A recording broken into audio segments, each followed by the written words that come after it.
Vocês gostaram da aula ontem? Foi legal? Então vamos continuar hoje falando um pouquinho sobre análise de Fourier e análise complexa.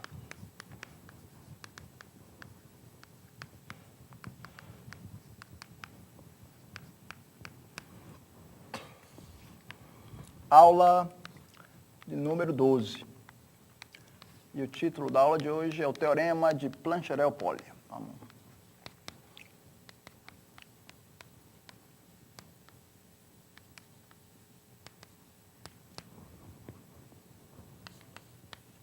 Vocês vão já ver o que é que se trata e a motivação para ele.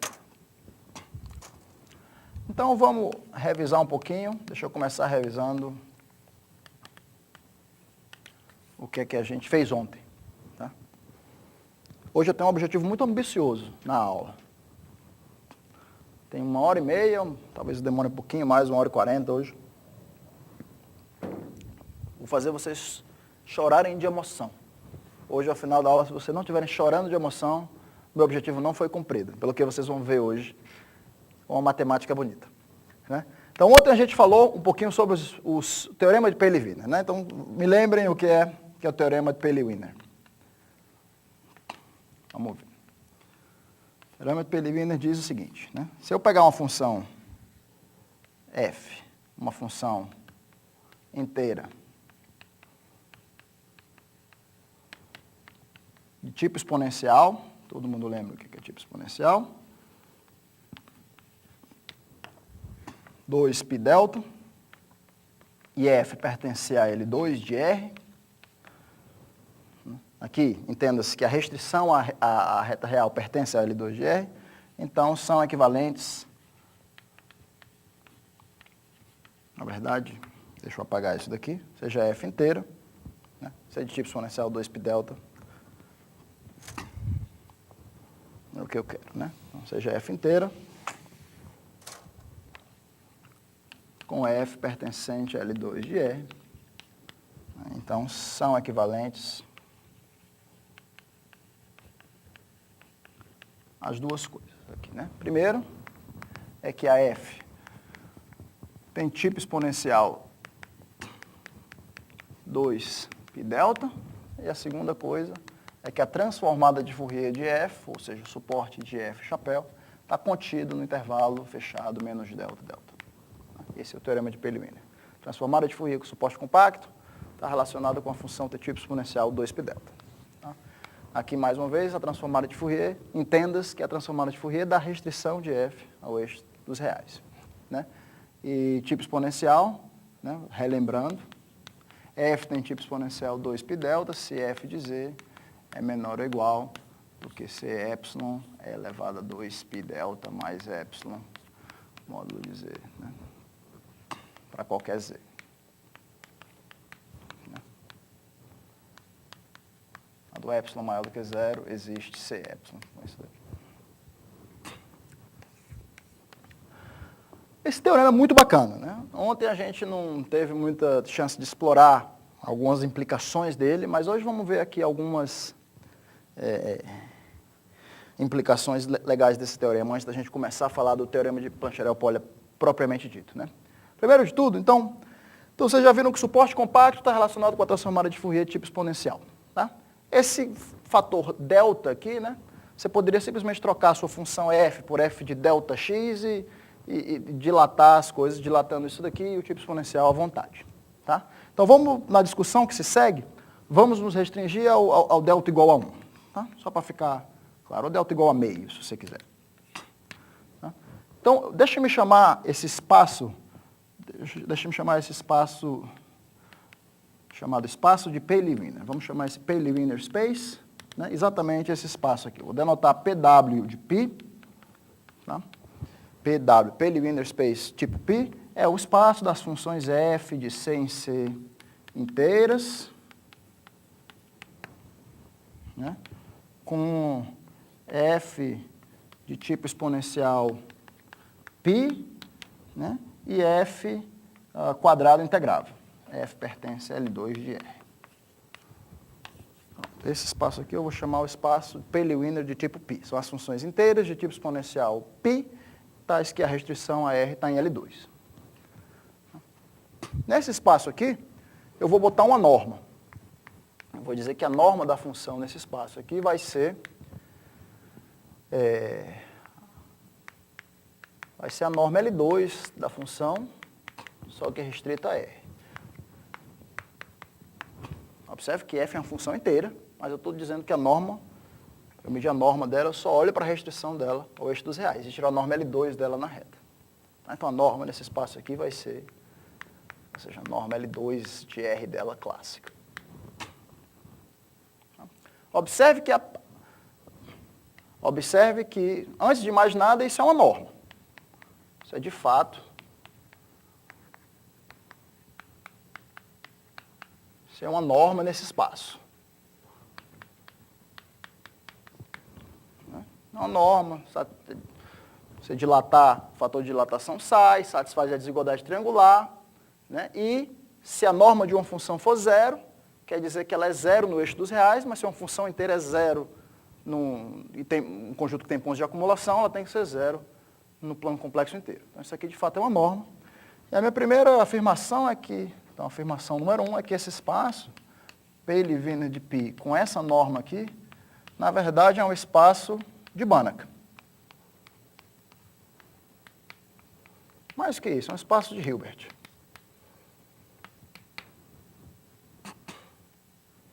O produto interno das funções aqui, f e g, nesse espaço, é simplesmente funções inteiras, é dado por f de x, g de x barra dx.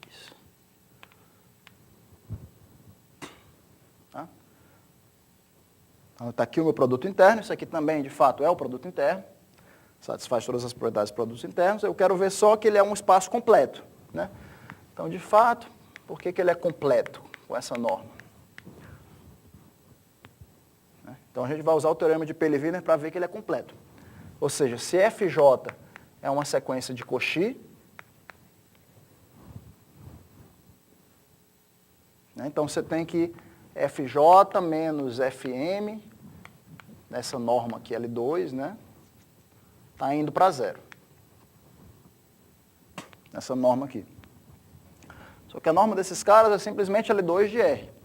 Então, isso aqui indo para zero implica que quando eu passar a transformada de Fourier, Fj chapéu menos Fm chapéu, isso aqui também vai para zero.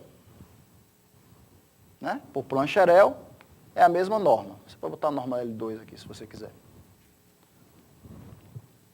Então, isso aqui é Plancherel. Agora, desse lado aqui, todas essas FJ chapéu moram aonde? Elas moram em L2 do intervalo menos meio, meio. Né? Todas elas moram em L2 desse intervalo. Tá? Então, você tem uma sequência de Cauchy em L2 de menos meio, meio. Então, isso aqui implica que FJ chapéu converge para uma certa F que mora em L2 de menos meio, meio. Porque o L2 no intervalo é completo. Né? Aí agora você volta. Se FJ converge para F nesse intervalo aqui, se você aplicar a transformada de Fourier, né, essa F aqui quer dizer que FJ, vamos chamar aqui uma F chapéu, então FJ converge para F em L2 de R. Né? E essa F aqui é uma função no teu espaço PW de π. Né? Por quê? Porque ela é transformada de Fourier uma função que tem suporte compacto. A gente já viu que ela se estende a uma função inteira de tipo exponencial π. Né? E essa função tende a S em L2 porque é simplesmente uma volta. Tá?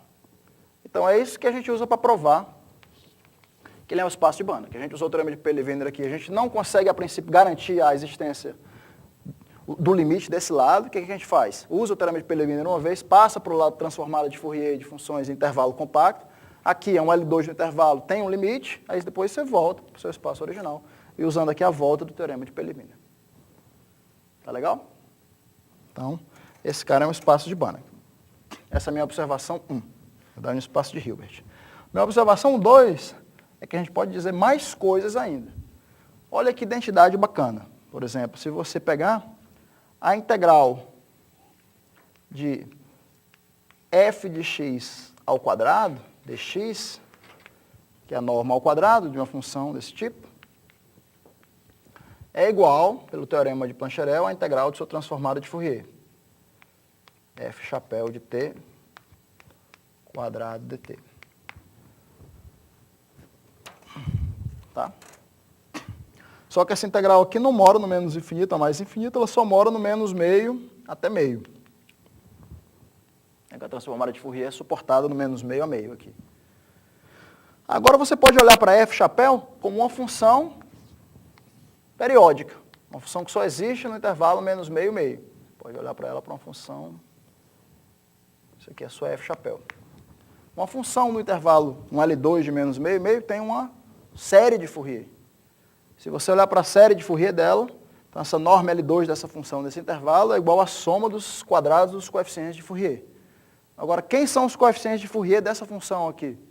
Bem, você pega a f chapéu, o coeficiente de Fourier dela é exatamente a f, só que agora no k.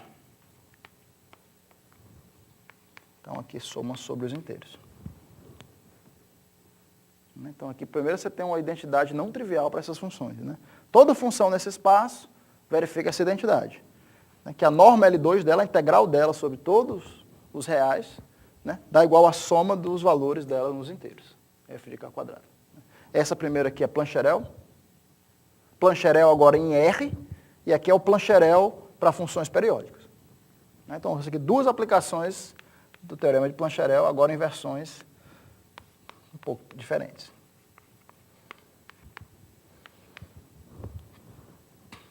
Tá? Em particular, o f em qualquer inteiro é menor ou igual do que a norma L2 da função. Tá? Em particular, isso daqui. Né? Em particular, o que eu estou querendo dizer é que o f de k quadrado, o f de k é menor ou igual do que a norma L2 da f. O valor da f em qualquer inteiro é menor ou igual que a norma L2 da f por essa desigualdade. Né? Você poderia aqui, se você quisesse trocar os inteiros por um trasladado dos inteiros, pegar k mais eta, qualquer eta entre 0 e 1. Então, o valor de qualquer f em um ponto real perderia para a norma da função. Tá? Mas isso aqui você pode também provar de outra forma. Né? Vamos ver aqui a nossa aplicação, nosso fato número 3 desse espaço, que é o seguinte, você já sabe que nesse espaço aqui vale a inversão de Fourier. Né? F de z é igual a integral de menos meio até meio, de f chapéu de t é elevado a 2πi tz dt. Né? A inversão de Fourier vale primeiro com x, né, no eixo dos reais, mas eu estendo para a variável complexa z desse lado. Isso aqui é uma função inteira. Tá? Então, se eu passar a norma aqui, então fica norma de f de z, módulo de f de z, fica menor ou igual do que... bem, se eu usar um Cauchy-Schwarz aqui, usar um Cauchy-Schwarz básico, isso aqui fica menor ou igual que uma constante, vezes a norma de f chapéu L2. Né? Então, aqui eu usei aqui um Cauchy-Schwarz. Cauchy-Schwarz. Tá? Só que a norma de f chapéu L2 é igual à norma de f. O que isso aqui quer me dizer? Se você olhar com bastante calma, né, isso aqui me diz que para qualquer z,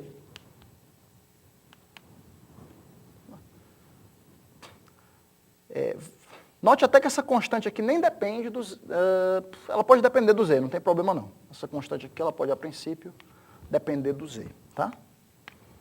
Mas para qualquer z, né, o mapa que pega uma função no espaço e leva num valor complexo, que é f aplicado nesse ponto z, esse mapa aqui é contínuo.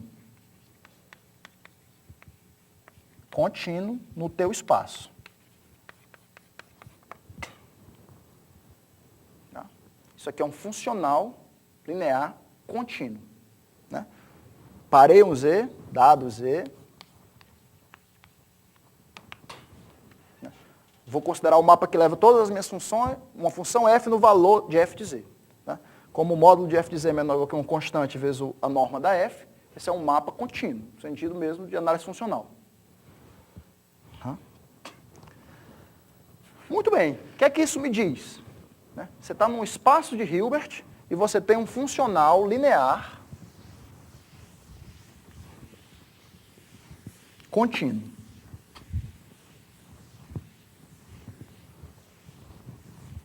Né? Então, você está no espaço de Hilbert e você tem um funcional linear contínuo.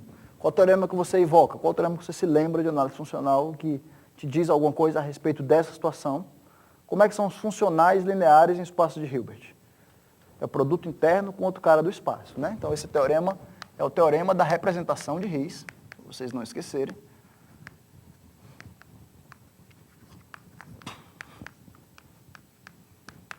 Né? Pelo teorema da representação de Riesz, existe uma outra função no espaço, um elemento do espaço, uma função que eu vou chamar K de Z ponto, quer dizer, uma função. Dado Z, existe uma função K de Z ponto, ponto é a função mesmo, né? E ela é indexada por Z, de modo que F de Z, que é o valor do teu funcional, é o produto interno de F com essa função K de Z ponto. Tá? Ok, isso aqui quer dizer que F de Z é igual à integral de F de X, K de Zx barra dx, menos infinito até infinito. A primeira pergunta que eu faço para vocês é quem vocês acham que é essa função, K de Z ponto? Como é que eu encontraria essa função aqui?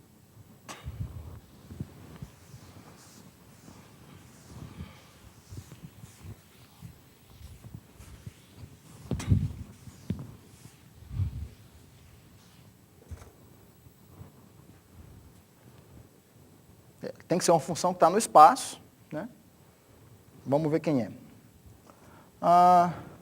Como é que você faz? Você começa escrevendo o F de Z.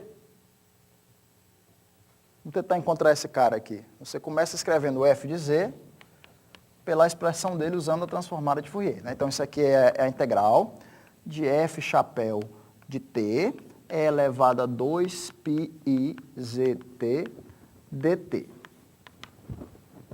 Tá?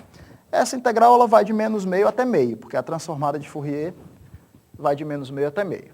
Tá?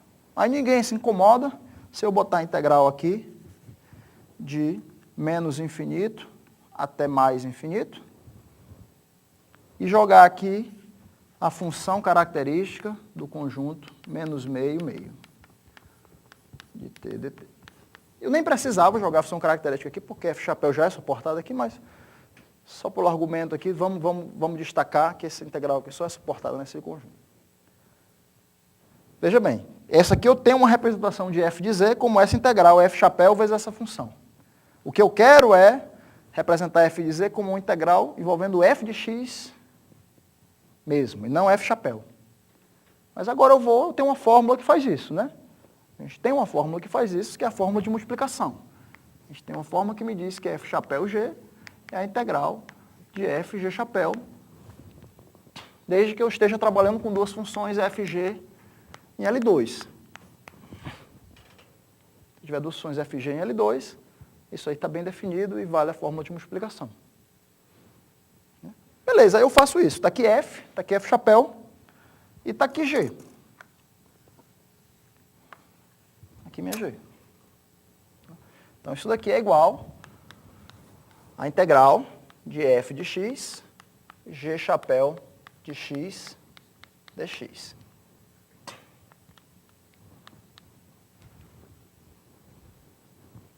Certo? Agora vamos calcular quem é G chapéu. Quem é G chapéu? F chapéu G, eu quero escrever como F G chapéu. Quem é G chapéu? Então vamos lá, G chapéu de X, nada mais é do que a integral de menos infinito até infinito, de E elevado a menos 2πi, a variável aqui é t, então vamos botar xt vezes g de t dt, né? Que é igual à integral de menos infinito até infinito, E elevado a menos 2πi xt. Agora eu vou botar minha g de t aqui para trabalhar. E elevado a 2πi zt, vezes a função característica do menos meio, meio. Então, essa integral só vai ficar de menos o meio até meio dt. Né? Ou seja, nada mais, você quer integrar nada mais, nada menos do que é elevado a 2πi z menos x t dt de menos meio até meio. Então, isso daqui dá é a 2πi z menos x t sobre 2πi z menos x avaliado de menos meio até meio.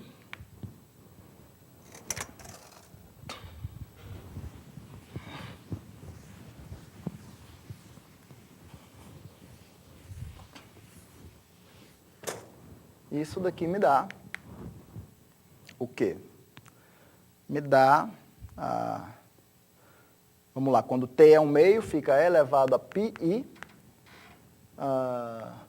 z menos x, menos e elevado a menos πi z menos x, sobre 2πi z menos x, confiram se eu não errei nenhuma conta. Então, em cima dá 2i seno de πi z menos x, embaixo dá 2πi z menos x. Por fim, isso aqui dá 2i corta, dá seno de π z menos x sobre π z menos x. Então, disse para vocês, essa é a função g chapéu que aparece aqui, né? Segundo a minha definição, isso aqui é para ser o produto interno de f com k e aqui é para ser k barra, né? Então, esse cara aqui é para ser o k barra. Esse cara aí é para ser o k barra. Então, o que é que me dá se eu trocasse aqui? Então, na verdade, aqui o k de z x deveria ser, então, trocar todo mundo pelo barra, né? Pelo barra. Só que o x aqui é real, né? Só que o x aqui é real. E o z é complexo. Então, ficaria seno de π z barra π, se você quiser, x menos z barra sobre π x menos z barra. Se eu quiser fazer isso daqui. Se eu trocar aqui por menos, fica z barra mais z barra. Só que aqui tem um menos, né? Aí vamos ver se imagina se eu troco aqui. Você fica elevado a menos πi, z barra menos x, menos e elevado a πi, z barra menos x, sobre π, sobre menos 2πi z barra menos x. Tá, então quando você cancela, dá exatamente menos o seno em cima, sobre menos, então dá exatamente isso daqui. Então, pronto. Então, essa é a minha função. Essa é a minha função. Parado z, se eu olhar como função de x.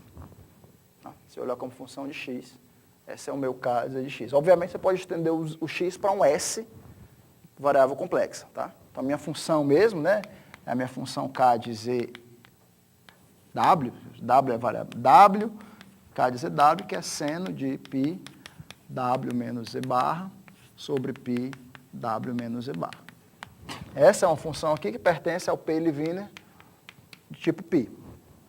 Ela é uma função de tipo exponencial π, como você pode muito bem ver até por essa expressão dela, o máximo que ela pode crescer é elevado a π vezes a parte imaginária desse cara aqui, módulo da parte imaginária dele, né? E ela está em L2. Ela está em L2. Quando eu paro aqui no z, L2 da reta, né? Quando o x é igual a z barra, essa singularidade cancela em cima e baixo, a função é contínua. Quando o x vai para infinito, aqui fica como seno de π x sobre x, só que em cima fica limitado, embaixo fica um sobre x que está em L2. Então essa função é uma função inteira, tipo exponencial π, né? E é quadrado integrável. De fato é uma função no teu espaço. E esse cara aqui é a função que realiza essa identidade. Está claro? Muito bem, essa é a minha observação 3. Professor, legal. Legal? Muito legal. O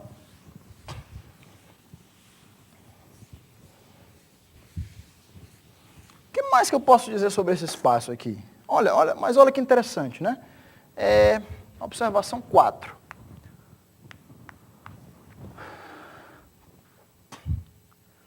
Então, eu chamei essa função aqui de K de Z ponto. Né? Quem vocês acham que dá? Qual é o valor de K de N? Agora, tomei o Z igual a N, ponto. Escalar K de M, ponto. Quanto é que dá isso daqui? São duas funções no teu espaço. Quero saber quem é o produto interno delas.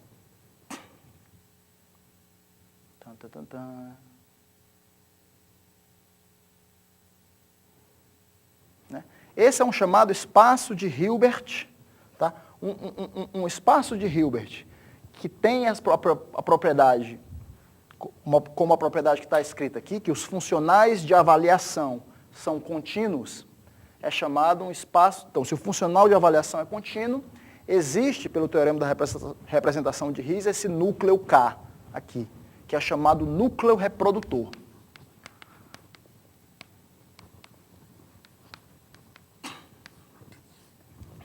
Então, isso aqui é o espaço de Hilbert com núcleo reprodutor.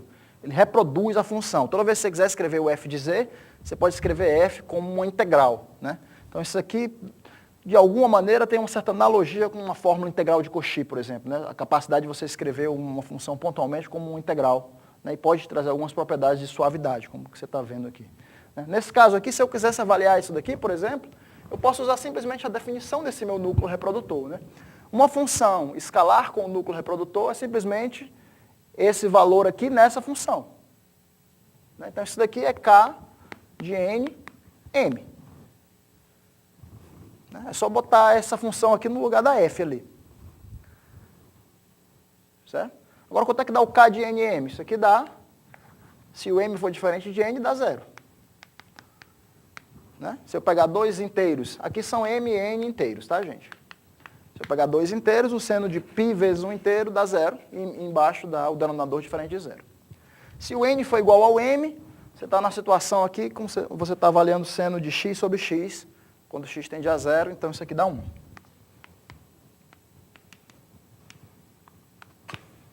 Moral da história, esses caras aqui formam um conjunto ortogonal nesse espaço. Se você chamar esse conjunto aqui de P, né, o conjunto K das funções K de n ponto, com n pertencente a z, isso aqui que está na linha em cima, diz que esse cara aqui é um conjunto ortogonal.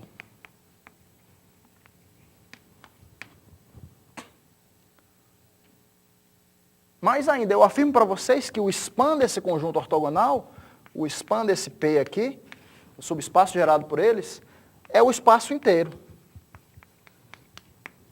Como espaço de Hilbert, esse cara aí gera o espaço inteiro. Por quê? Se não fosse assim, né?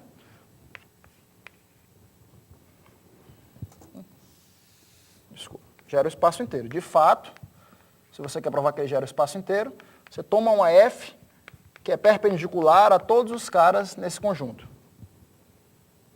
Né? Você quer provar que essa F é 0.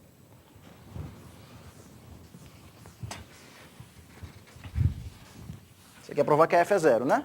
Agora, se a F é perpendicular a todos os caras desse conjunto, quer dizer que F escalar K de N ponto dá 0. Só que quem é F escalar o K de N ponto? É o F de N. Então, você tem uma função no espaço, tal que o valor dela nos inteiros dá 0. Mas vocês lembram a expressão que eu escrevi para vocês bem aqui antes de eu apagar, que a norma L2 dela era igual a isso aqui era igual a isso.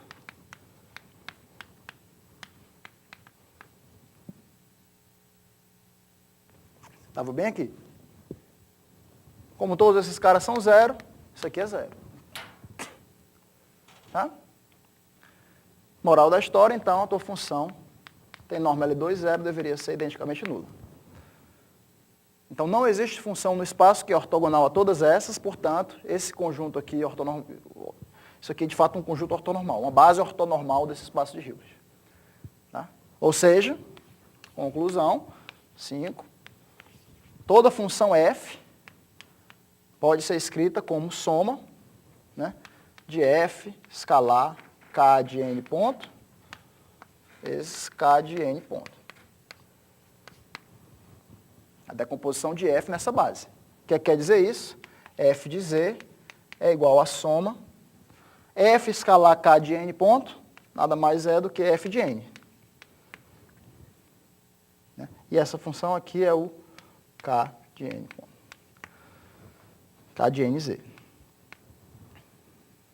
Isso aqui, a princípio, no sentido L2. Né? Essa soma aqui converge para essa função no sentido L2. No sentido da norma do espaço. Mas vamos reescrever essa fórmula aí de uma maneira bem mais fácil. O que é que está escrito aí? Vamos tentar ver o que é isso daqui. Você acabou de escrever f de z como sendo a soma de f de n vezes o k de nz. O que é o k de nz? Eu vou na minha fórmula aqui, k de nz, ou seja, o n está no lugar do z e o z está no lugar do x. Então aqui fica seno de π z menos n sobre π z menos n. Certo?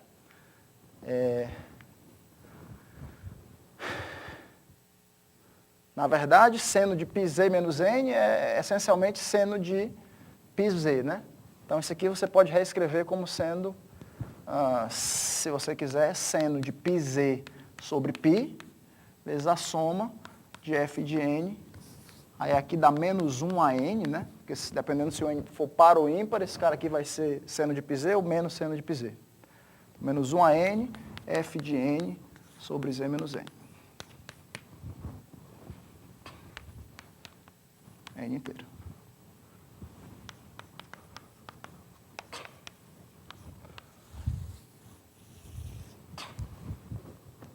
Isso daqui vale no sentido L2. Essas funções aqui convergem para essa no sentido L2.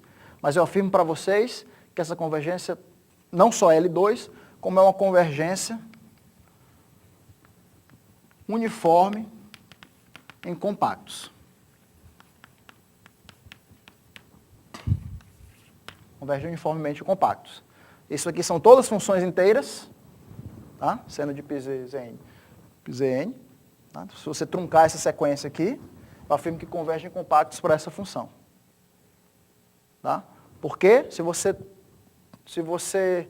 simplesmente vai usar o fato aqui de que seno de πxi sobre πxi é menor ou igual do que e elevado a π vezes a parte imaginária do xi sobre 1 mais xi. Né? Quando xi é zero, é contínuo. Quando xi está longe de zero, esse cara aqui é no máximo isso. E aqui embaixo fica 1 mais xi. Tá? Então, use isso daqui. Prenda o z. Né? Eu afirmo para vocês que isso aqui converge para f de z uniformemente em compactos. Então, prenda o z num compacto aqui. Está aqui o seu z, está preso nesse compacto. Né? Em algum momento, o rabo da série, o n, fica muito grande. Tá? Que esse n menos z passa a não está mais perto de zero. Né? Quando não está mais perto de zero, se você olhar só para o rabo da série, esse cara aqui se comporta como um e elevado a imaginário de z, que está parado, sobre n. Agora você está multiplicando por f de n, que é L2. Você usa um Cauchy-Schwarz e o rabo da série fica então pequeno, porque 1 sobre n quadrado é pequeno. Então, essa convergência é uniformemente em compactos. Essa fórmula aqui, às vezes, por algumas vezes, é chamada de interpolação de Shannon. Quando vocês virem aí o chamado Shannon's Interpolation Formula, nada mais é do que isso daqui. O que é isso daqui? A habilidade de você reconstruir uma função de banda limitada, uma função que a transformada de Fourier tem suporte compacto, no menos meio. Se eu só te dou a informação nos inteiros, existe uma função e é única que tem aquela informação. Então, se eu te dou a informação de que uma função L2 tem transformada de Fourier com suporte compacto no intervalo menos meio e meio, você me dá o valor dela nos inteiros, eu digo qual é a função. Só existe uma, é essa daí. Tá? Então, pessoal, isso aqui é usado em muitas áreas da matemática.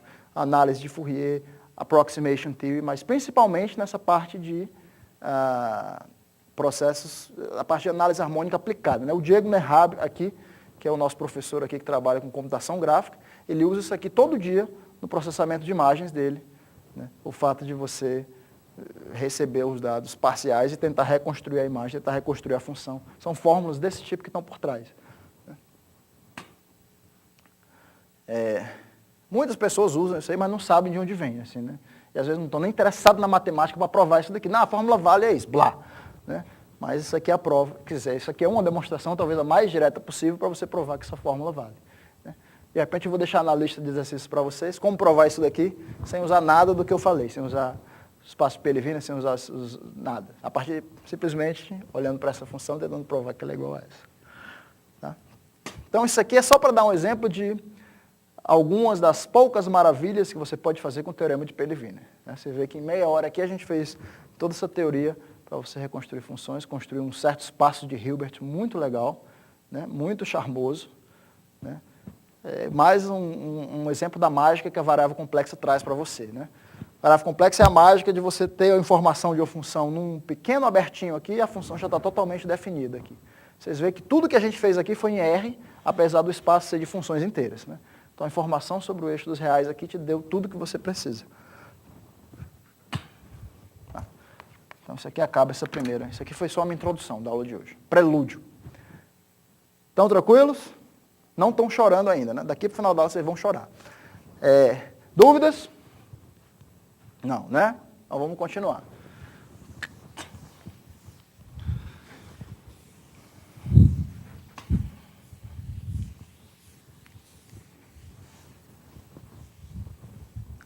O teorema que a gente vai discutir hoje está relacionado com essa fórmula aqui. Eu queria mostrar para vocês esse teorema de Polya-Plancherel, que também eu acho uma maravilha. Né? Aqui, no caso, é uma identidade. Né? A soma dos f de n quadrado é igual ao valor da integral. Isso daqui é uma coisa assim, fantástica, eu acho. Né? Você relacionar a integral da função só com o valor dela nos inteiros, os quadrados nos inteiros. Teorema de Polya-Plancherel, que é o objetivo principal da aula de hoje, é discutir generalizações disso daqui. Se eu trocar o espaço L2 por um espaço LP em geral, o que é que você pode dizer se eu trocar o L2 por LP? O que é que você pode dizer se eu trocar a sequência dos inteiros por uma outra sequência, digamos, equi-espaçada, ou com um certo espaçamento por baixo. Ela não precisa ser igualmente espaçada, mas ela tem que ter uma cota inferior. Tem que ter um delta entre cada dois caras consecutivos, um delta uniforme. Tá? Então, essa é a desigualdade que a gente vai provar hoje. Deixa eu anunciar para vocês aqui, então, o teorema.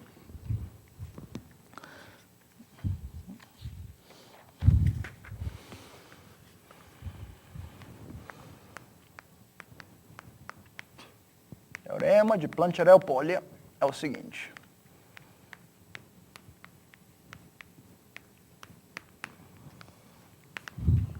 Então vamos lá. Seja f uma função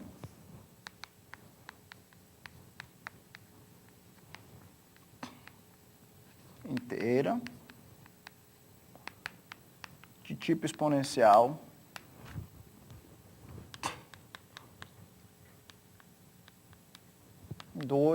π delta. Algum delta. Tal que a sua restrição à reta real, tal que f pertence a LP de R. Ou seja, uma função tipo exponencial, agora a sua restrição pertence a LP. Tá?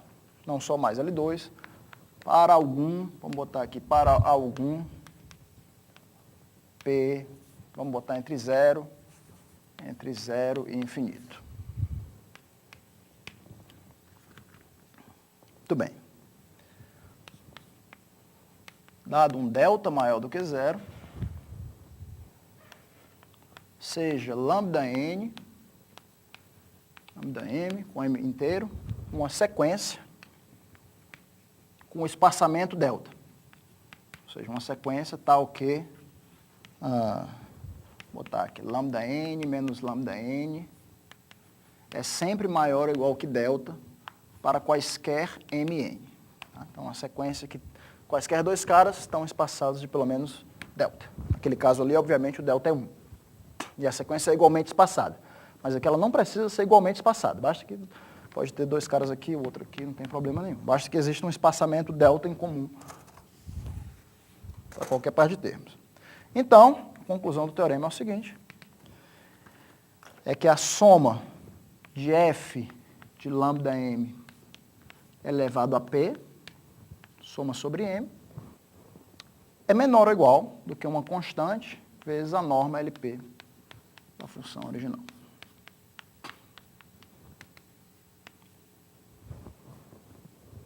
Tá? Onde essa constante aqui é uma constante que só depende de quem? Depende do P, depende do tipo exponencial, deltazinho, e depende do deltazão, espaçamento. Não depende da função. Tá?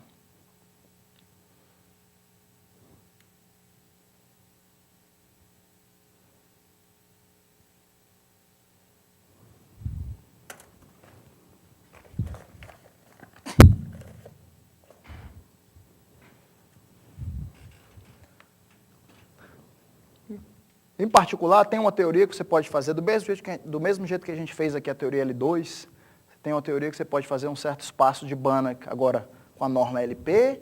Isso aqui provaria que o funcional de avaliação, pelo menos sobre reais, mas você pode provar que ele é limitado também. Então, existe uma certa função no espaço dual, um LP', tal, que ele é o produto interno com esses dois caras. Né? A mesma dualidade que a gente tem LP e LP'. Mas isso aqui fica para um próximo tópico.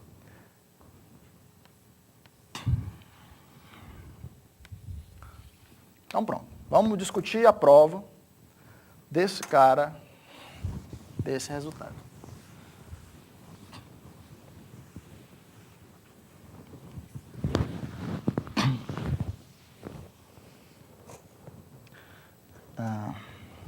Isso aqui é muito bacana, né? Diz que uma função desse tipo jamais pode, por exemplo, se acumular num ponto, acumular sua massa.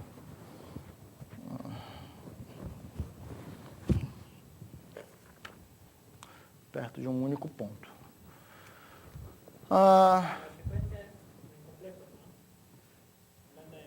Não, lambda n reais aqui, tá? Lambda n é a sequência em reais, se você quiser. Eu botei aqui lambda n reais, sim.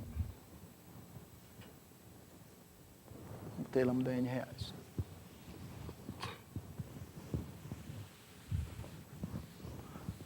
Talvez valha para lambda m's complexos, mas aí eu acho que não. Talvez valha em qualquer linha paralela ao eixo dos reais, se você mudar o argumento da prova, mudar até a definição da função. Mas a princípio vamos deixar... Pela prova você vai ver o que é que pode acontecer. Eu acho que vale em qualquer linha paralela ao eixo dos reais. Porque aqui você está tomando a norma LP no eixo dos reais. É só isso aqui que você está pedindo que seja finito, né? Na verdade, a norma LP no eixo dos reais vai controlar a norma LP, nesse caso, em qualquer outra linha horizontal. Tá? Então, o resultado, teoricamente, valeria em qualquer sequência horizontal. Mas acho que se você botar os pontos espalhados no plano, aí já não tenho tanta certeza que controla, né? Um negócio, isso aqui tem que ter moralmente a mesma dimensão, né? Esse cara tem que morar numa linha, porque você está analisando a norma numa linha. Se você começar a olhar para pontos quaisquer no plano complexo, em princípio não deveria ser controlado por uma norma numa linha. Muito bem.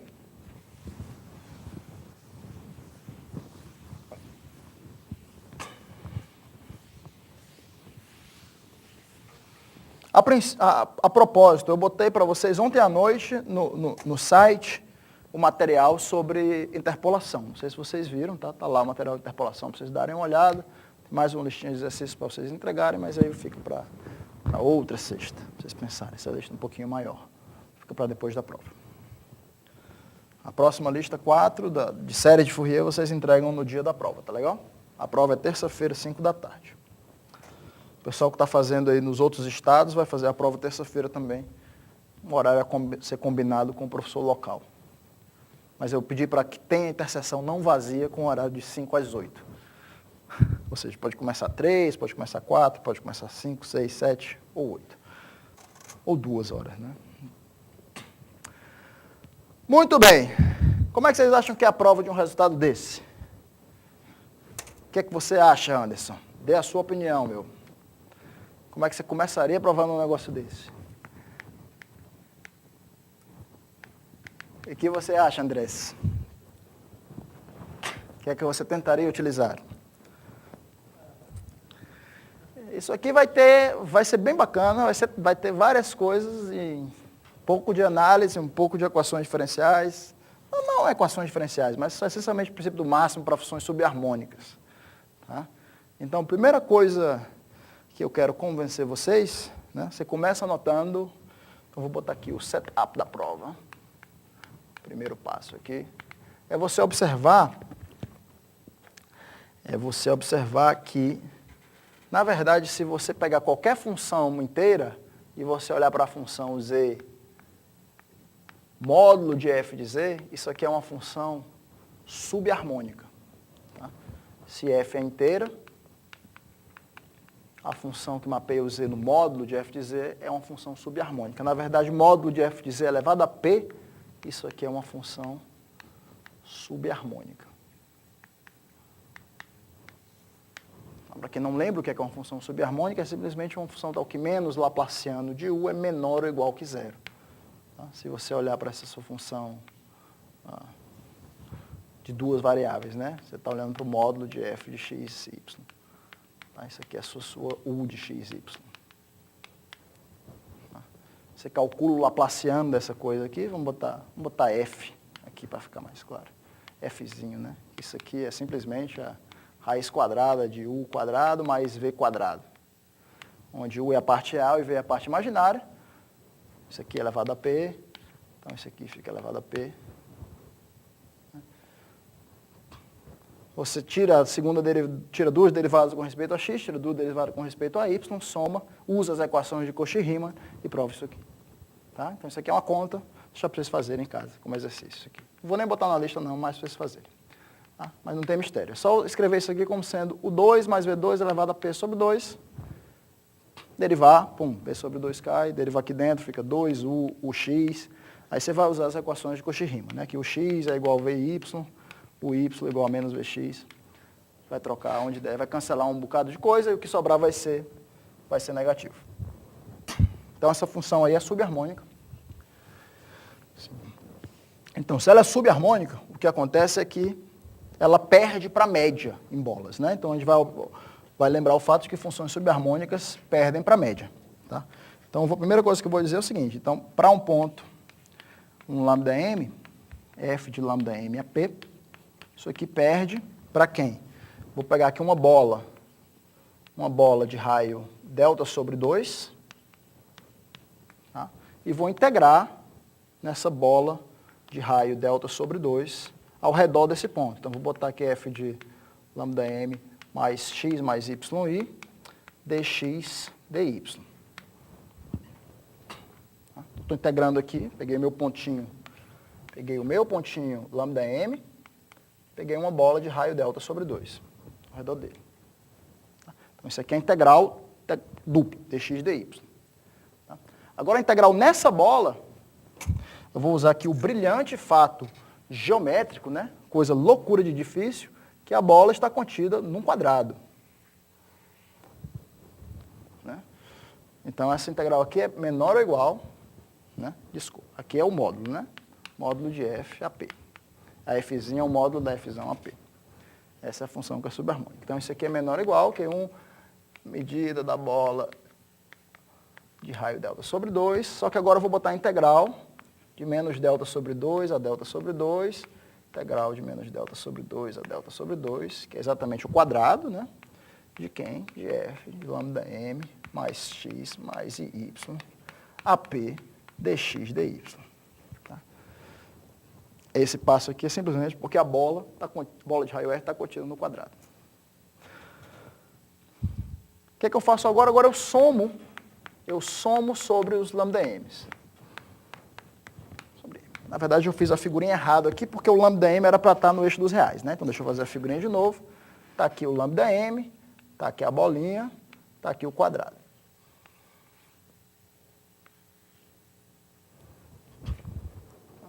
Agora, se eu somar sobre m's, o que é que acontece, gente?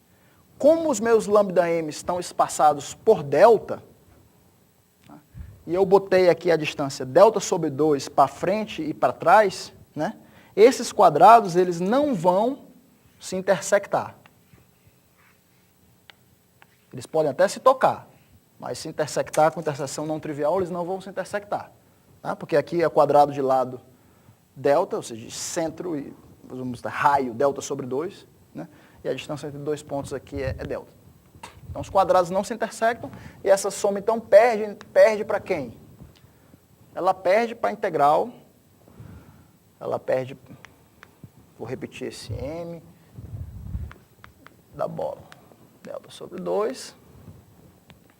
Né?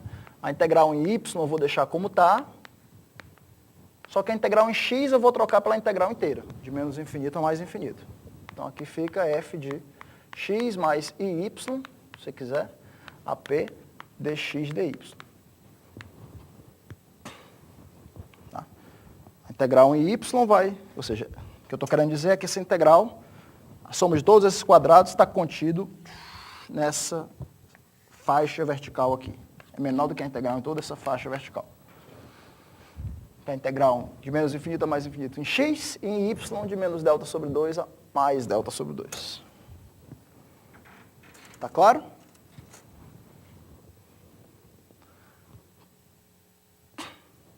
Beleza? Tá.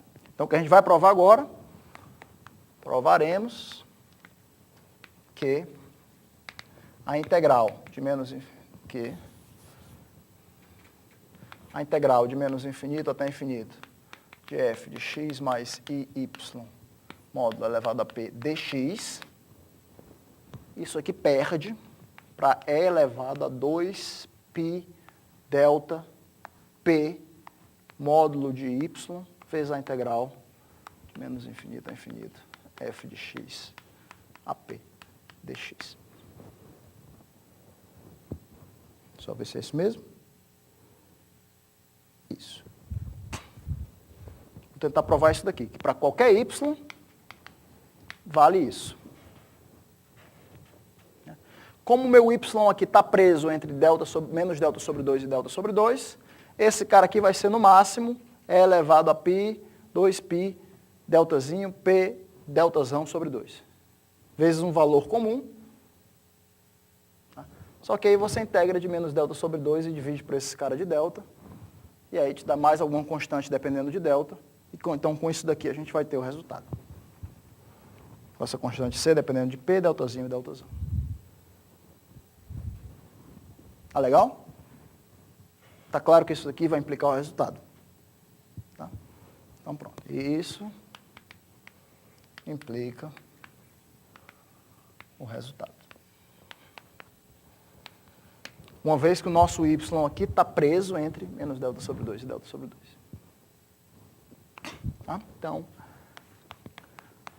o coração do problema é você, de fato, provar essa estimativa estrela aqui. Que é uma coisa que tem interesse independente. Né? Você dizer que uma função tem tipo exponencial e está em LP, na reta, o que eu estou dizendo é que ela está em LP em qualquer reta paralela à reta dos reais, com possível crescimento modesto aqui, dependendo da altura. Por essa constante. Então, vamos lá.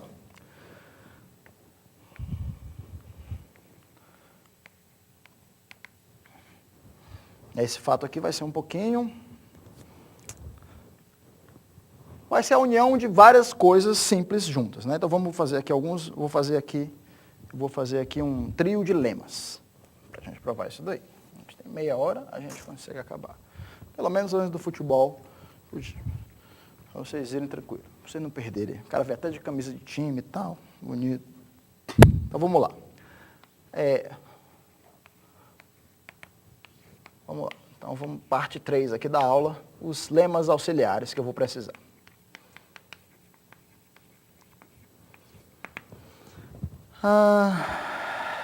Vamos lá. Eu vou trabalhar agora no semiplano superior. Toda a parte para o semiplano inferior vai ser análoga. Então, eu estou aqui no semiplano superior, y maior do que zero.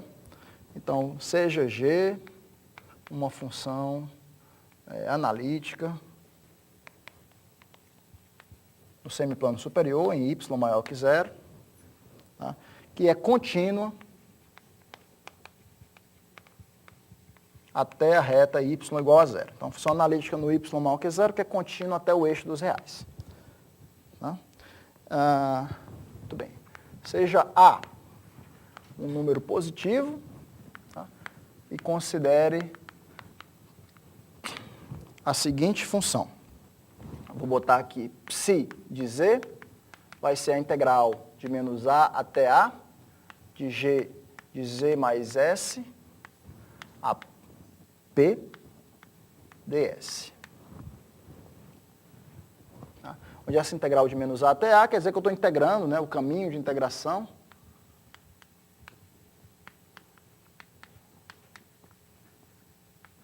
É o segmento menos a. Tá? Definindo essa função psi de z. Então, ou seja, estou aqui parado aqui no z aqui em cima. E aqui, obviamente, para parte imaginária de z é maior ou igual que zero. Tá? Então, defina essa função psi de z para onde z está no semiplano superior.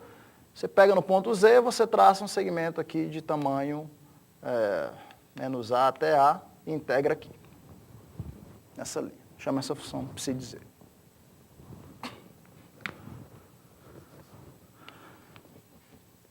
Lema 1 é que essa função é subharmônica no domínio. Portanto, o máximo é atingido no bordo.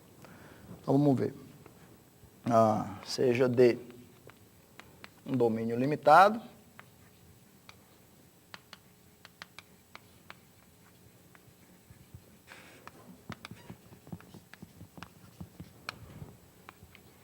De U. Botar U aqui é o meu semiplano superior, tá? U é imaginário de Z maior que zero. Seja D um domínio fechado limitado do U. Então, está aqui o barra, né? Só para dizer que eu estou passando fecho. Então, o máximo de psi é atingido no bordo.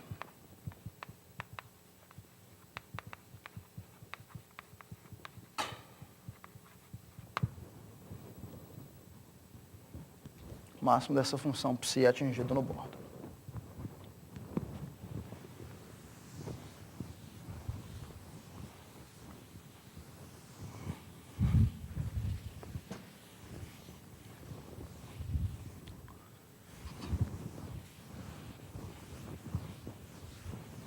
Para a gente provar isso daí, basta a gente verificar que essa psi também é subharmônica, né?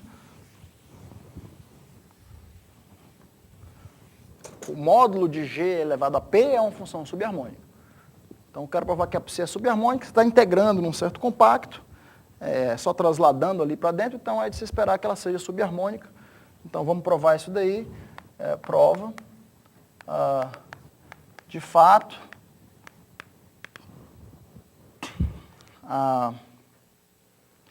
fato, né, como o mapa Z que mapeia em módulo de G a Z, módulo de G de Z a P, é uma função subharmônica,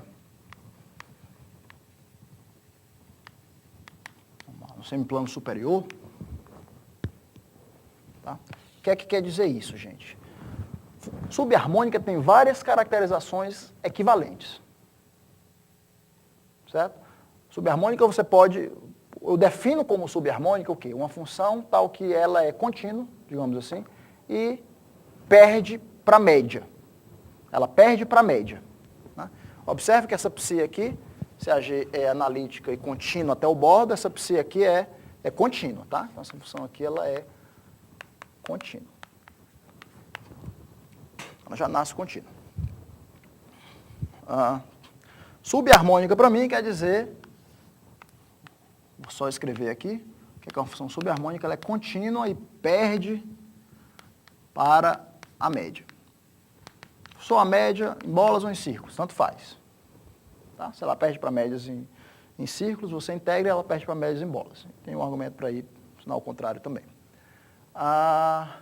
Se ela for C2, isso aí é equivalente a ter o Laplaciano, o menos Laplaciano negativo, menor ou igual que zero. Tá? Mas a princípio só quero que ela perca para a média, porque é aí que vale o princípio do máximo. Uma função que é subharmônica, no sentido de que ela é contínua, perde para a média, vale o princípio do máximo. Em qualquer domínio fechado, o máximo é atingido no bordo. Né? Se o máximo fosse atingido dentro, você pega qualquer média, se ele é o máximo e o negócio perde para a média, todo mundo tem que ser igual a uma bola, e aí você faz o argumento onde o conjunto dos pontos onde a função é igual ao máximo é aberto e fechado. Então tem que ser o conjunto inteiro, a função tem que ser constante. Muito bem. Então se ela é subharmônica, ela perde para a média. Então se você tem um ponto Z e pegar uma certa bolinha que é ao redor dele, né?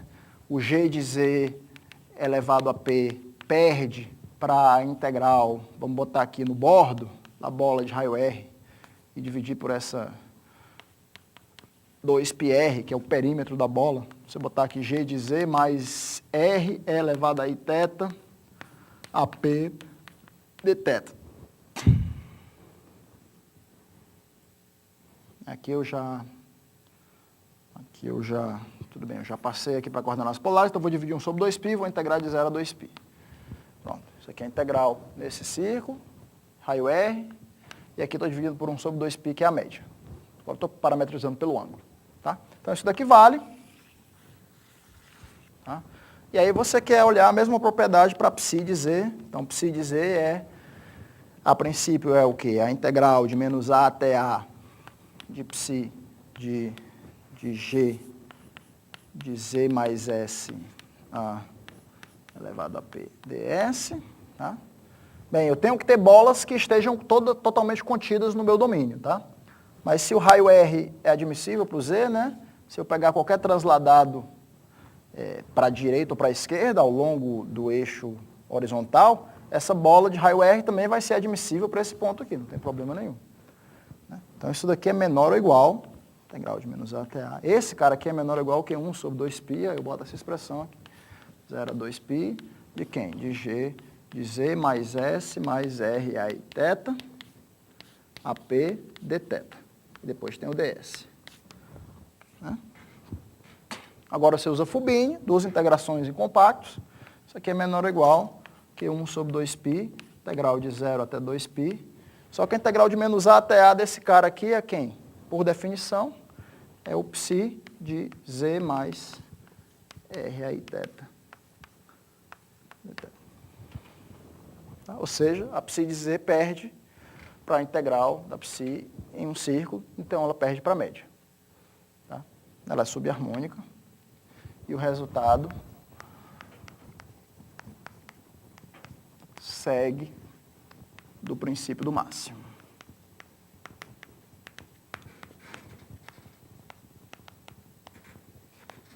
Princípio do máximo para funções subharmônicas. Tá legal? Muito bem.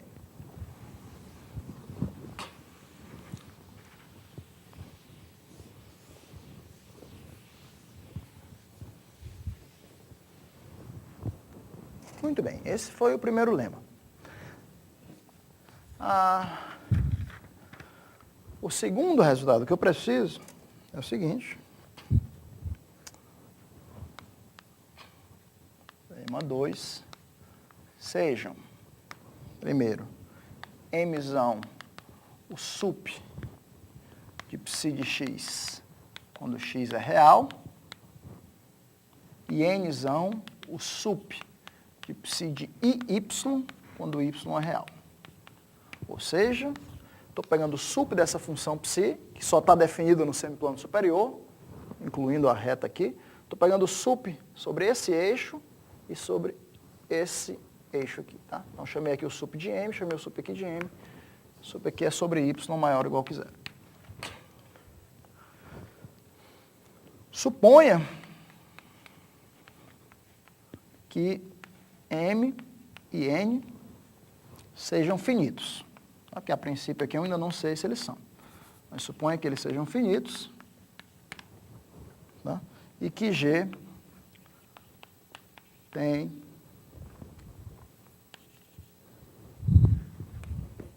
tipo exponencial no semiplano superior.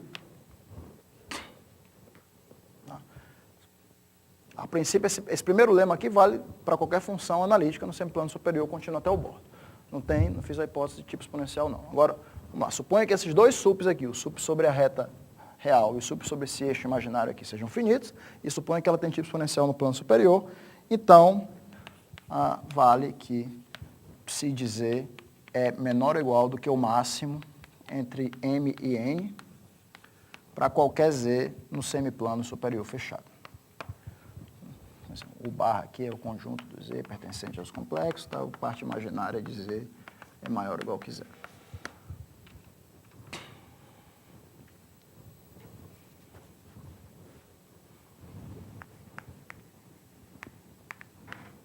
Tá? Ou seja, o máximo aqui e aqui controla o máximo em todo lugar.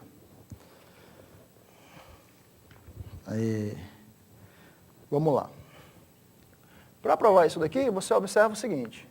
Então, g de tipo exponencial implica que existe uma certa constante b maior do que zero, tal que... E aqui eu não vou me importar muito quem é o tipo exponencial ótimo dela, só estou dizendo que ela tem algum tipo exponencial, ou seja, existe uma constante b tal que g de z é menor ou igual do que e elevado a bz. Então, bzinho é elevado... Deixa eu reescrever isso daqui. Existem duas constantes, na verdade, tem que botar um termo. Existem constantes bzinho e bzão, maiores que zero, tais que g de z é menor ou igual do que bzão é elevado a bzinho z. Existem duas constantes que realizam isso daí. Tá. Aí o que eu vou fazer agora? Eu vou definir uma nova função. Isso aqui vale para qualquer z igual a x mais y, com y maior ou igual que zero. Tá? Então, dado um epsilon maior do que zero, defina. Isso aqui a gente vai fazer uma construção parecida com o que a gente fez no teorema de Ristorin. Né? Eu quero usar um princípio do máximo, né? Essencialmente aqui num domínio, mas eu preciso gerar um certo decaimento aqui em cima, que a princípio eu não tenho. Né? Então, nós vamos multiplicar, nós vamos criar uma função até um certo ponto artificial, uma função auxiliar, g epsilon de z, e vou definir esse cara como sendo isso daqui. G de z é elevado a menos epsilon, e aqui vai ficar um pouquinho estranho a princípio, mas vocês vão já ver o que é que se trata.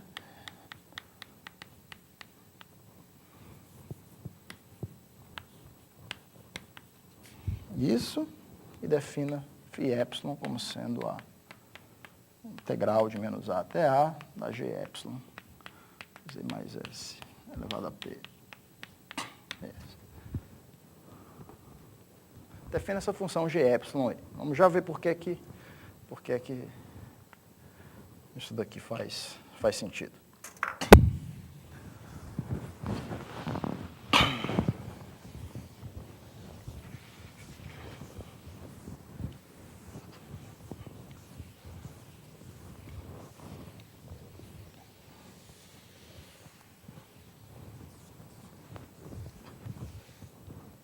Tá, o que é que está acontecendo aqui?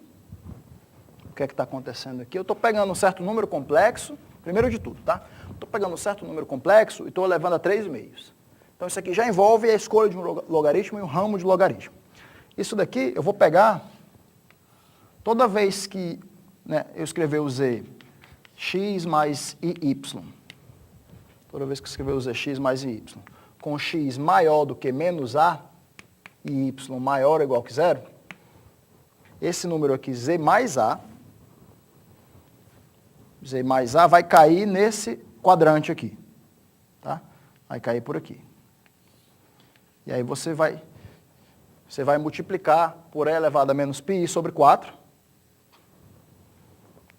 Ou seja, ele cai no primeiro quadrante, então o ângulo está entre 0 e π sobre 2. Quando você multiplica por e elevado a menos π sobre 4, o ângulo fica entre π sobre 4 e menos π sobre 4.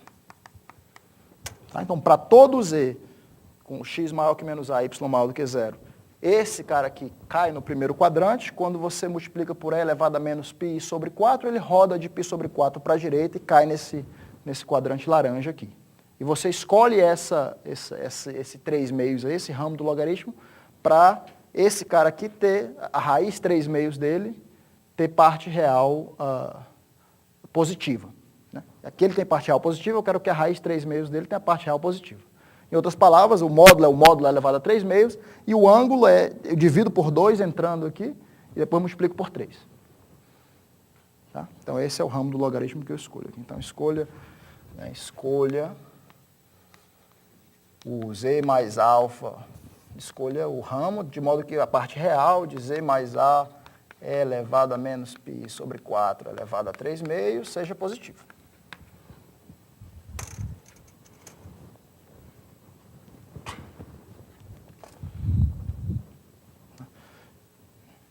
Tá claro isso daí?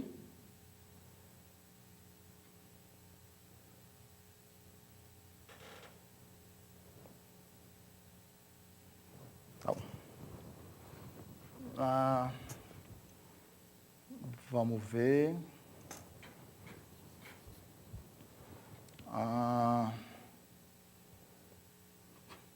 Que a princípio você poderia, por exemplo, se a parte real se o ângulo fosse zero, se eu estivesse num ponto bem aqui, eu poderia simplesmente deixar o ângulo zero, né? Mas eu poderia também botar o ângulo, sei lá, 120 aqui. Poderia pegar esse cara como um cara tal que ele é o cubo, vai bater no cara que eu queria. Esse é o cara que eu quero evitar. Esse não é o ramo bom é esse aqui.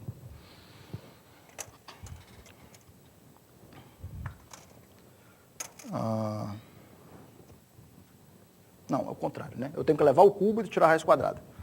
Pega um cara aqui no zero, eu levo ao cubo, ele tem um ângulo zero, eu tenho que tirar a raiz quadrada dele. Eu escolho a raiz quadrada aqui, não a raiz quadrada do outro lado. A raiz quadrada do outro lado eu não quero.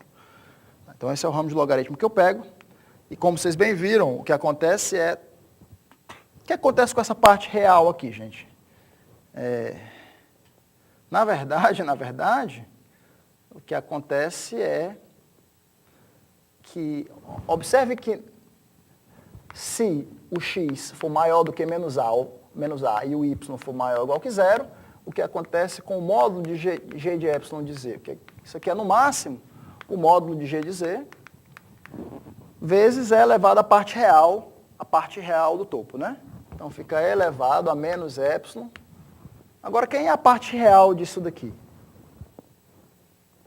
A parte real disso daqui é o módulo, é z mais a 3 meios, vezes o argumento aqui. Só que aqui você necessariamente caiu dentro desse laranja, que tem ângulo π sobre 4. Tá? Quando você multiplicou por 3 meios, você foi no máximo, π sobre 4, vezes 3 meios, você foi para 3π sobre 8. Ou seja, no máximo você foi até 3π sobre 8 aqui. No mínimo, obviamente, você foi para zero. Só que cosseno de zero é máximo, é 1. Tá? O mínimo é 3π sobre 8. Então isso aqui é no máximo, é elevado a menos, como eu tenho menos na frente, é epsilon, blá, blá, blá, cosseno, vou botar aqui um gama, menos epsilon, gama, z mais alfa 3/4, onde gama é cosseno de 3π sobre 8. Sempre é menor ou igual que isso, aqui é o pior caso. Tá legal? Ou seja, mas na verdade isso aqui é menor ou igual do que o g de z é menor ou igual que bzinho elevado a bz, então fica bzinho elevado a b, bzão, menos epsilon gama, z mais a elevado a 3 meios. Esse 3 meios aqui, a única importância do 3 meios aqui é que ele é maior do que 1. Essa é a única importância porque esse 3 meios está aqui, porque eu quero que esse cara vença no z. Ou seja, vocês já veem que quando o z fica muito grande, esse cara aqui vai ficar pequeno. Esse é meu único ponto, tá? Então, g de epsilon é menor do que isso e... Em particular, o g epsilon é menor do que g de z, né? Porque esse cara aqui é sempre menor ou igual que 1. Tá? Isso aqui também implica que φ epsilon de z é menor ou igual do que psi de z. Tá? Porque eu estou integrando aqui isso aqui para z igual a x mais y, x maior do que zero. Deixa eu só pensar em x maior do que zero agora. Então, x maior do que zero, isso aqui vale. X maior do que zero, isso aqui vale. Na verdade, esse primeiro aqui vale para x maior que menos a. E agora esse aqui vale para x maior do que zero, porque na conta do psi epsilon aparece g epsilon de z mais s até menos a. Né? Então, se o x for maior do que zero, x menos a vai dar maior do que menos a. E aí essa cota vale. Tá claro? Então, isso aqui vale porque vale pontualmente para cada um desses caras. Muito bem, então tenho isso e tenho isso.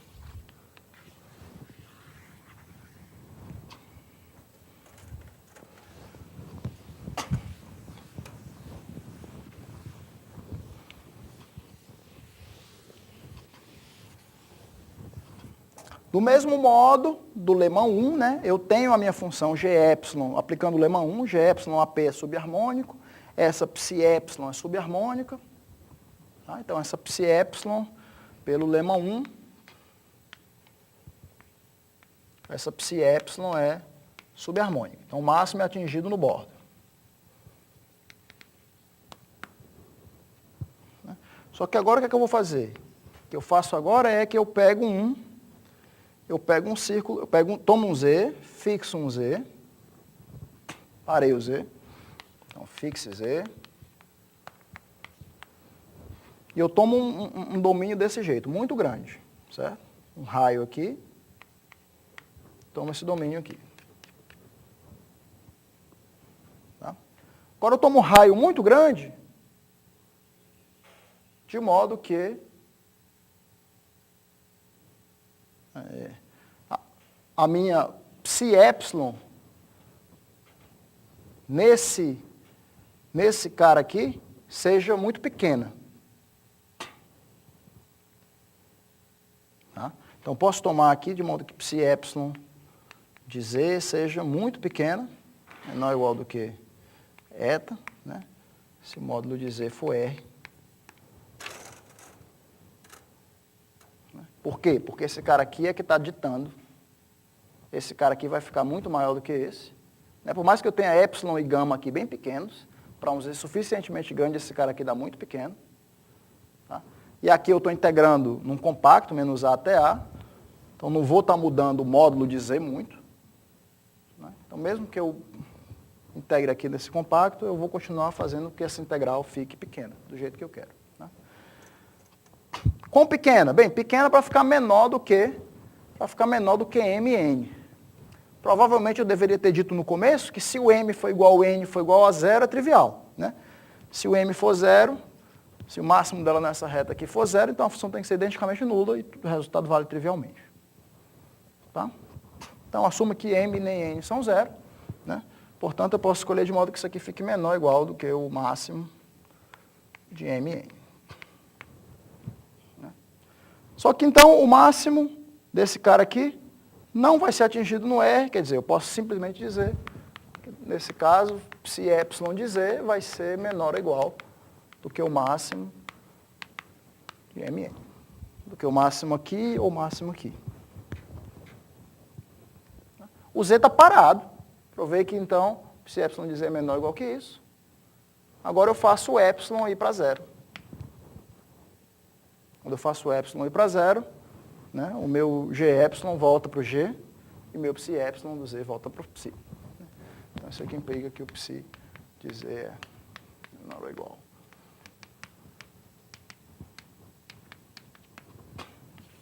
Legal? Então, pronto.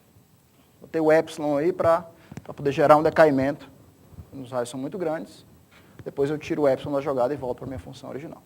Esse é o lema 2. Tranquilo? Beleza. Então vamos para o último lema. É o seguinte. Lema 3.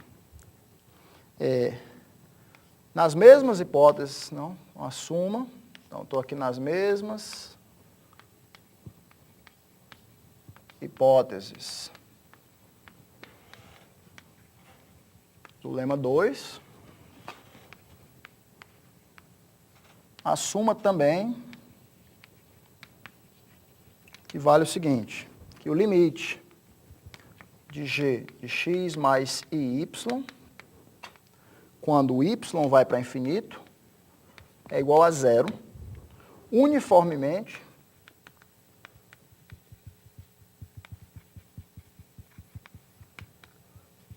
na faixa menos a menor ou igual que x, menor ou igual que a. Então,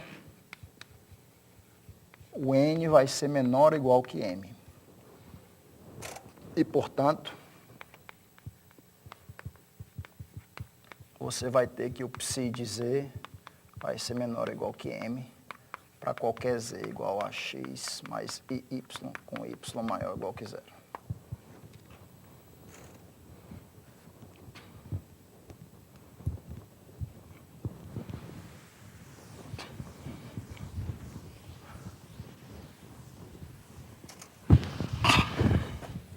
Esses lemas não tem, cada um dos lemas não tem nada extremamente sofisticado. Poderia até escrever isso como sendo a prova diretamente, prova cada um desses fatos separados, mas se você separar, às vezes eu separo como step 1 na prova, step 2, step 3, agora separando com o lema dá um pouquinho mais de estrutura.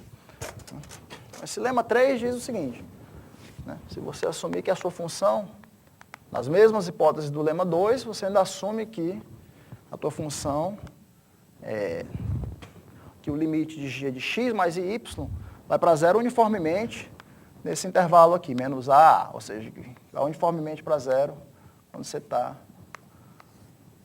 crescendo. Tá? Mas lembra o que era o meu psi de z, né? O meu psi de z era a integral de menos a até a de g de z mais s a p ds. Tá? Então, o n, gente, era o sup do psi de iy, quando o y é maior ou igual que zero. Psi de y psi exatamente aqui. E esse psi de y envolve as integrais de iy mais s, para a direita ou para a esquerda, de a ou menos a. Exatamente nessas linhas aqui. Onde a minha função g está decaindo uniformemente, está indo para zero. Tá? Então, por hipótese, o psi de iy está indo para zero quando o y está indo para infinito.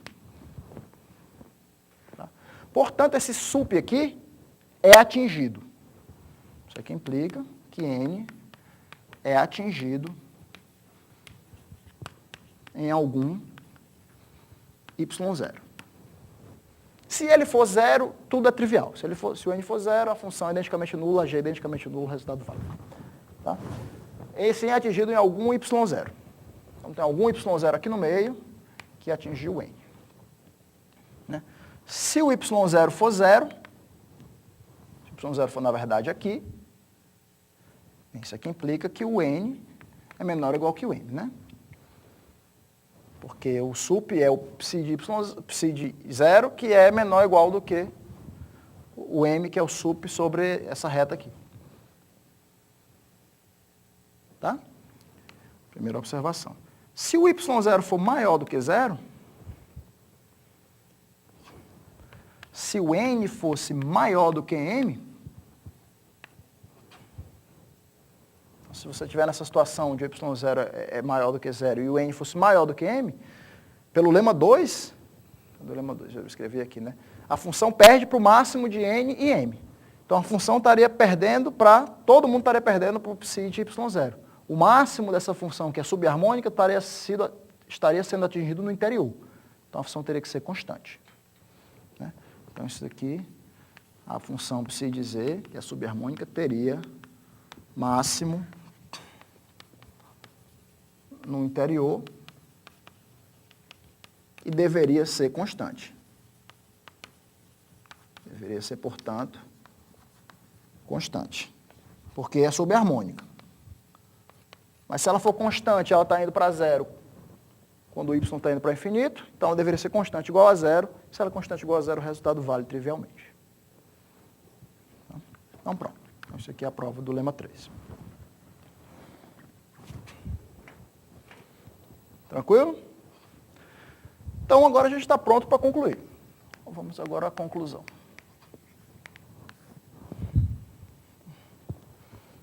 Vamos agora à conclusão do resultado. Tá.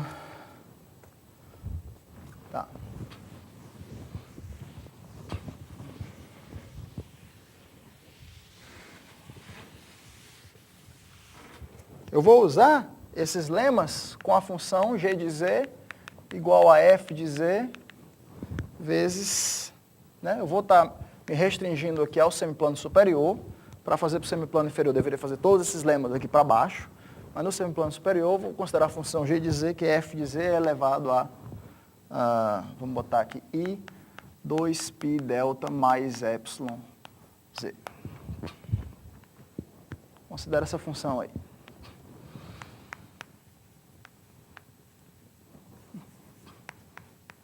Dado epsilon maior do que zero, toma essa função g de z, f de z elevado a i 2π mais epsilon z.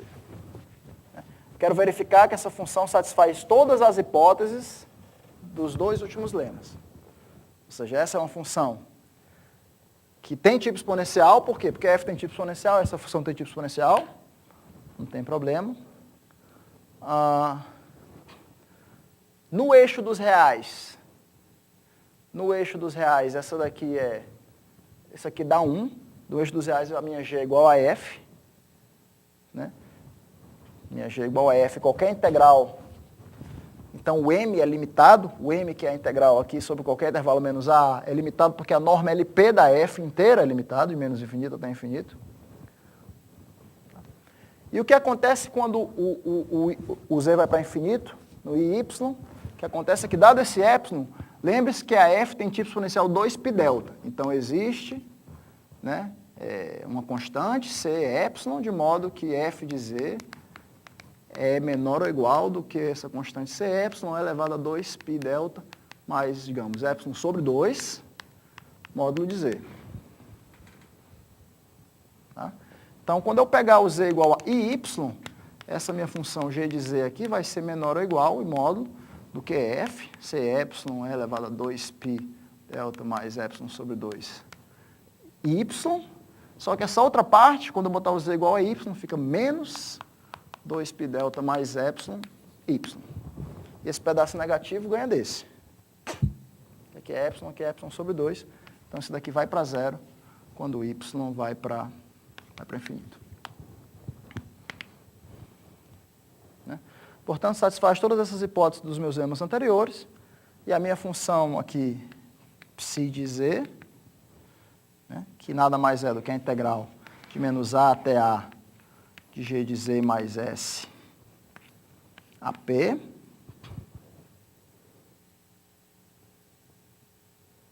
Vamos reescrever isso daqui. A integral g de z mais s a p é módulo dela módulo dessa parte aqui pode sair, né? Quando z é x mais y, o módulo aqui só vê a parte imaginária. Então, aqui fica, isso aqui é igual a e elevado a menos 2π delta mais epsilon y. Módulo de y é positivo aqui, se você quiser, só no semiplano superior. Elevado a p, né? Então tem yp, vezes a integral, menos a até a, de quem? De f, de z mais s, a p ds. Né?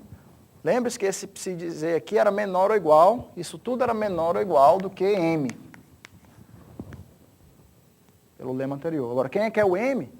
O m era o sup do psi de x, um x real.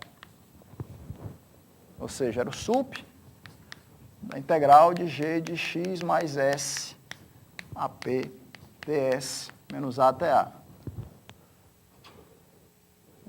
Que é menor ou igual, ou seja, que é igual ao sup da integral de menos a até a de... Só que no eixo dos reais, esse cara aqui tem módulo 1. No eixo dos reais, esse cara tem módulo 1 e o módulo da g é igual ao módulo da f. Então, esse módulo de g de x mais s é o módulo de f de x mais s elevado a p ds. E esse sup aqui, não interessa, o x sempre perde para a integral de menos infinito até infinito de f de x a p dx. Não interessa quem é o a, que é que eu faço agora? Essa é a integral que eu quero. Isso aqui é menor ou igual do que aquela, eu passo esse cara para o outro lado. Né? Isso aqui implica, então, que a integral de menos a até a de quem? F de x de z mais s AP ds é menor ou igual do que E elevado a 2 π delta mais epsilon py, integral de menos infinito até infinito. A gente acabou de provar essa desigualdade aqui. Agora você manda o epsilon para zero. Isso aqui vale para todo o epsilon, então vale quando o epsilon é zero. E depois, essa desigualdade não depende do a constante desse lado. Depois você manda o a para infinito. E aí você tem exatamente a integral que você estava procurando, que é a integral de f de z mais s ao longo dessa reta horizontal, menor ou igual do que E elevado a 2 π delta py, vezes essa integral aqui. Isso aqui a gente fez para o semiplano superior, depois você repete a prova para o semiplano inferior. Tá? Então isso aqui conclui a demonstração. Podem chorar. Muito legal. Não tem como não ser bonitos. Dúvidas?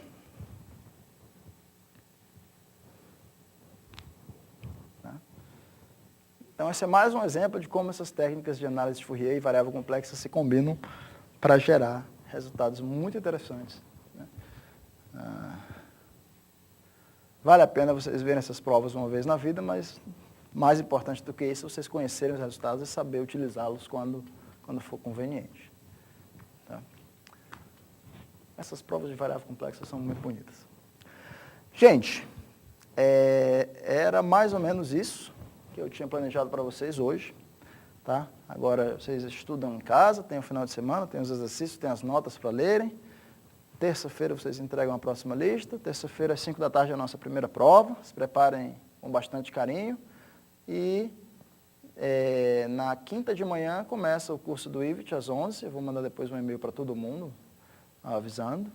Tá? E quinta-feira à tarde é a nossa próxima aula. Tá? As aulas do curso do professor IVIT vão ser aqui no auditório 1. 11 da manhã, quinta-feira é a primeira. Tá legal?